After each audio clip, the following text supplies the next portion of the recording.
नमस्कार मित्रों, मैं डॉक्टर आलोक चांटिया AIRONDF चैनल में आपका स्वागत करता हूं।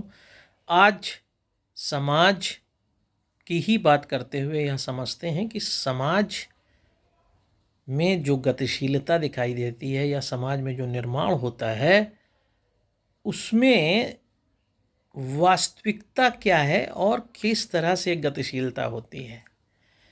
जैसा कि हम जानते हैं कि किसी भी चीज़ का निर्माण जब होता है तो निर्माण के साथ ही उसका क्षय शुरू हो जाता है।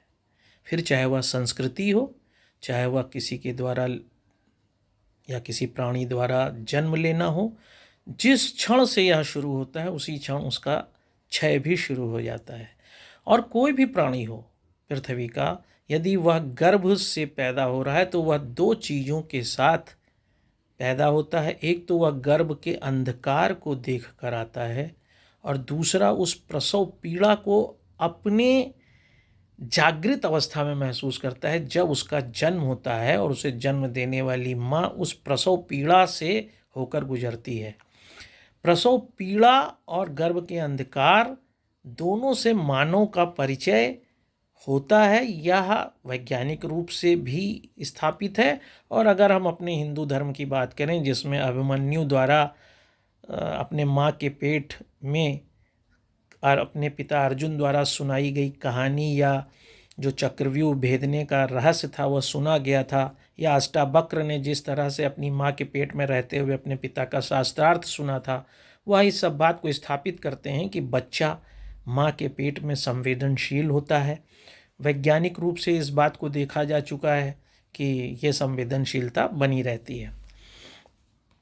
लेकिन ये जो अंधेरा है यह एक तरह का दुख ही है, क्योंकि पूरे जीवन आपने देखा होगा कि चाहे कोई प्राणी हो चाहे मनुष्य हो, वह अंधेरे से दूर जाने का या अंधेरे से निजात पाने का उपाय करता है। यहाँ अंधेरे का मतलब सिर्फ सूरज का डूबना निकलना नहीं है।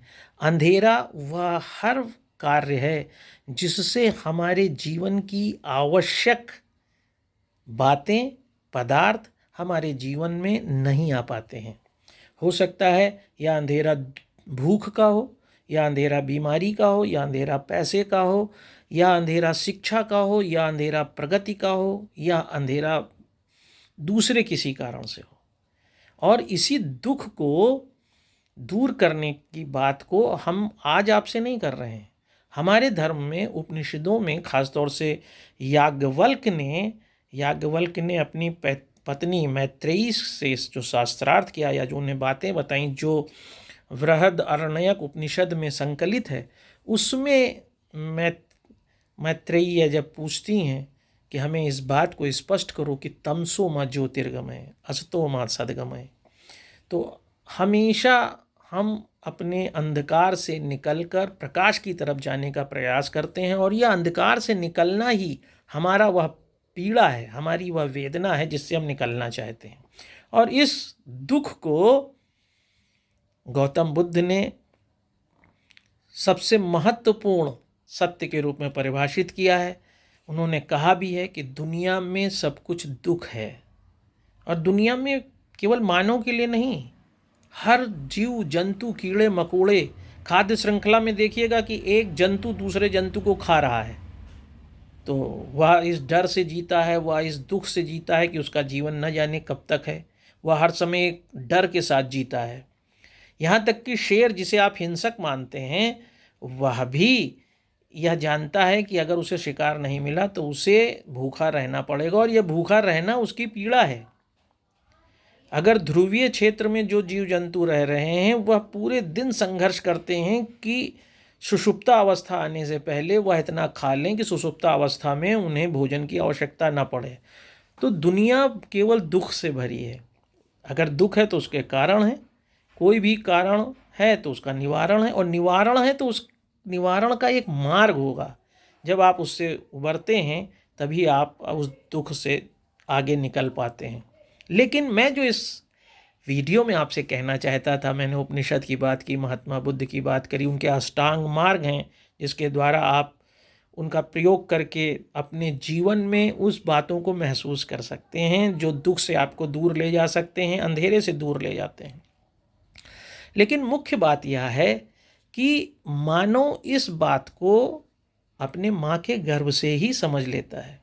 इसीलिए पूरे जीवन काल में प्रसव की पीड़ा में देखे गए दर्द और गर्भ के अंधकार के साथ साथ उसे हर पल इन्हीं दो बातों से सबसे ज़्यादा संघर्ष करना पड़ता है। लेकिन क्या दुख हमेशा नकारात्मक होता है? ऐसा नहीं है। दुख सकारात्मक भी होता है। एक पिता द्वारा अपनी पुत्री को विदा करते समय जो पीड़ा होती है वह नकारात्मक पीड़ा नहीं है। उस समय भी आंसू हैं, उस समय भी वियोग है, लेकिन वह सकारात्मक दर्द होता है। जिस समय एक माँ एक बच्चे को जन्म देती है, असहनीय पीड़ा से होकर गुजरती है, मृत्यु भी हो सकती है, लेकिन उसके साथ साथ उसे इस बात की खुशी होती है कि वह एक बच्चे को जन्म दे रही है, वह माँ बन रही है। ये भी एक सकारात्मक दुख है। तो इसलिए दुख को सिर्फ नकारात्मक कहकर परिभाषित नहीं किया जा सकता है। दुख हमेशा दो प्रकार के होंगे, सकारात्मक दुख, नकारात्मक दुख। और इसी नकारात्मक दुख को, दूसरा पहलू जो है नकारात्मक दुख को, समाजशास्त्री इमाइल दुर्खीम ने अपनी किताब द सुसाइड में बताया है कि सुसाइड जो है, जिसमें उन्होंने 4 कारण बताए हैं, अहमवादी, परार्थवादी, विसंगति और फैटलिस्टिक सुसाइड जो है, उन सभी में, परार्थवादी में भी व्यक्ति को यह पीड़ा है कि अगर मैं अपना जीवन समाप्त कर लूँ तो समाज का, परिवार का हित हो सकता है। और इस पीड़ा में कि उसके कारण समाज या परिवार में कष्ट बढ़ रहे हैं, वह आत्महत्या करता है। हर व्यक्ति, कृष्ण ने तो यहाँ तक कहा है कि अगर आप मिट्टी को भी पैर मारते हैं तो वह सिर पर चढ़ जाती है। ऐसे ही किसी भी व्यक्ति का जब आप अपमान करेंगे तो उस अपमान की भी पीड़ा होती है। और पूरी महाभारत इस अपमान की पीड़ा पर आधारित है। पूरी रामचरितमानस अगर आप पढ़ें या रावण के युद्ध को सोचें तो शूर्पणखा की पीड़ा अंत में उस युद्ध में परिवर्तित हो गई। विसंगति, बहुत सी विसंगतियां, अचानक बहुत कुछ ऐसी विपरीत स्थितियां आ सकती हैं जिनसे आप सामना नहीं कर पाते हैं और आप आत्महत्या कर लेते हैं। इसी तरह फैटलिस्टिक सुसाइड में भी फैटल जो भी होगा, जो भी स्थितियां ऐसी होंगी जो हमारे अनुरूप नहीं होंगी, वह हमें आत्महत्या की ओर ले जाएंगी। तो यह आत्महत्या जो है यह नकारात्मक दुख का कारण है। और सकारात्मक दुख और पीड़ा वो है जहाँ पर हमें आंसू है, वियोग है, दर्द है, हम गुमसुम रह रहे हैं, लेकिन हम उस को अच्छा समझ रहे हैं। क्योंकि अब जो हमने संस्कृति बनाई है, उस संस्कृति में लड़की को अब एक अच्छा घर मिल जाएगा, उसके परिवार की स्थापना होगी। माँ, लड़की जो जिस गर्भ धारण की क्षमता से संरक्षित है, उसे उस गर्भ को धारण करने का अवसर मिलेगा। इसलिए जब भी हम समाज के निर्माण में दुख की व्याख्या करते हैं तो हमें यह देखना पड़ेगा कि दुख वास्तव में क्या है। दुख क्या सकारात्मक होता है, नकारात्मक होता है, इस पे भी विचार करना होगा। अगर दुख को हमने नकारात्मक लिया है तो हमारे अंदर का आत्मबल, हमारे अंदर की भावना हमें कार्ल मार्क्स की तरह वाद, प्रतिवाद और संवाद की तरफ नहीं ले जाएगी। लेकिन अगर हमारा दुख सकारात्मक है तो कार्ल मार्क्स की कही गई बात वाद,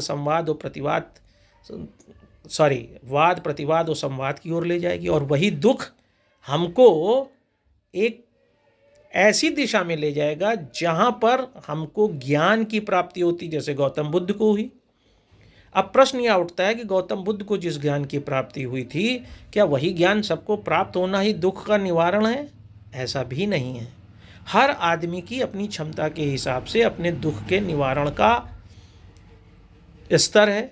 किसी को सिर्फ 2 रोटी मिलने से उसका दुख का निवारण हुआ जा रहा है, किसी को 4 रोटी और कपड़ा मिल जाने से हुआ जा रहा है, किसी का विवाह हो जाए तो उसे अपने जीवन में दुख कम लगता है, किसी के बच्चे हो जाएं तो उन्हें दुख कम लगता है, किसी को नौकरी मिल जाए, किसी की अच्छी शिक्षा प्राप्त हो जाए। लेकिन बहुत से लोग ऐसे होंगे जो सेल्फ एक्चुअलाइजेशन में यह चाहते हैं कि उन्हें कुछ मिले ना मिले, समाज में उनकी प्रतिष्ठा हो, समाज में उनकी पहचान हो, और इसकी तड़प उनमें है, उसकी उसमें पीड़ा है, और इस पीड़ा में वो अपने को खोजने निकल पड़ते हैं। इसमें भी जब इस तरह की पीड़ा है तो या तो इस तरह की खोज में आप परमात्मा से मिलन करने की ओर बढ़ जाते हैं, या फिर आप साधु संत हो जाते हैं, संसार में रहते हुए आप वैरागी हो जाते हैं, या फिर आप राजनीतिक मोड़ पर चले जाते हैं। ये तीनों स्थितियां ऐसी हैं जो पीड़ा से उत्पन्न होती हैं, और उस पीड़ा के कारण हमको अपने अंदर उस तथ्य की प्राप्ति हो जाती है जिसको पाकर हम अपनी पीड़ा को कम पाते हैं। चाहे शंकराचार्य हो, चाहे विवेकानंद हो, दोनों की पीड़ा ये है कि मैं हूँ कौन, मैं दुनिया में आया क्यों हूँ।